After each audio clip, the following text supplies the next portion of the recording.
The floor was sticky. It always is, actually, but this time it was different. This time it was a fresh stickiness, like something sweet had been spilled and then smeared all over the floor. The air was also thick with the smell of stale waste and something else, something sweet and cloying like the inside of a rotten pumpkin. I turned on the light in the stairwell and started to climb. There were 3 flights of stairs to the top of the building, each one with 5 steps. That's when I heard it, a cough, then a wet, gurgly sound. I stopped. I listened. Silence. I continued climbing the stairs. This apartment building has 15 apartments. We knew every single one of them had roaches. They were everywhere. They were in the walls, they were under the floorboards, they were in the vents. Sometimes during the winter, they would scurry across the sidewalk in massive swarms.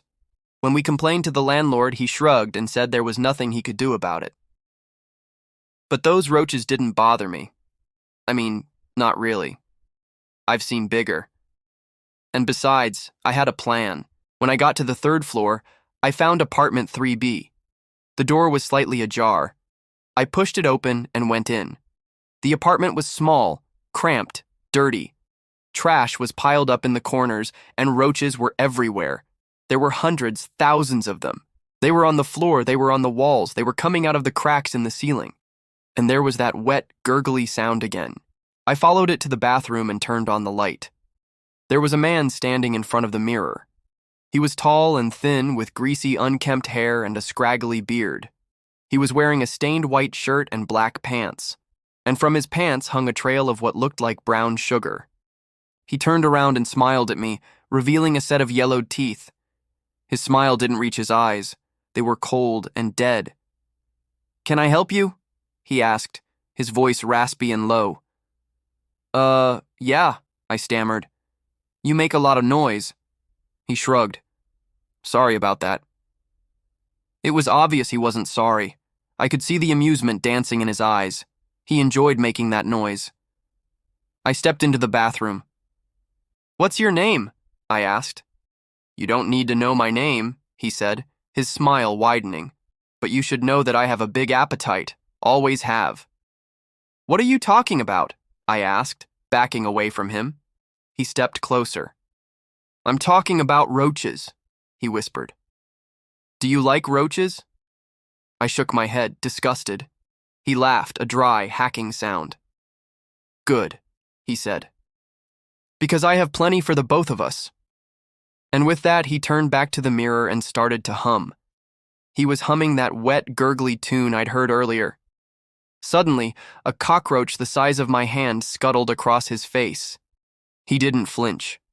Instead, he reached out and plucked it off his cheek. He held it between his thumb and forefinger and stared at it. "See," he said, his voice barely a whisper. "We have so much in common." I took a step back. "What are you doing?" I asked, my voice trembling. He smiled, a real smile this time. "Hunting, my friend," he said. "We are going hunting." Then from behind him, from behind the mirror, I saw them. Hundreds, maybe thousands of them, their beady eyes staring back at me. They were all different sizes, shapes, and colors, but they were all equally terrifying. Some were albino, others were green or brown or black. Some were huge, like the ones that had crawled all over my arms and face that summer night. Others were small, like the ones that scurried across the floor, but they were all fast, too fast for anyone to stop them.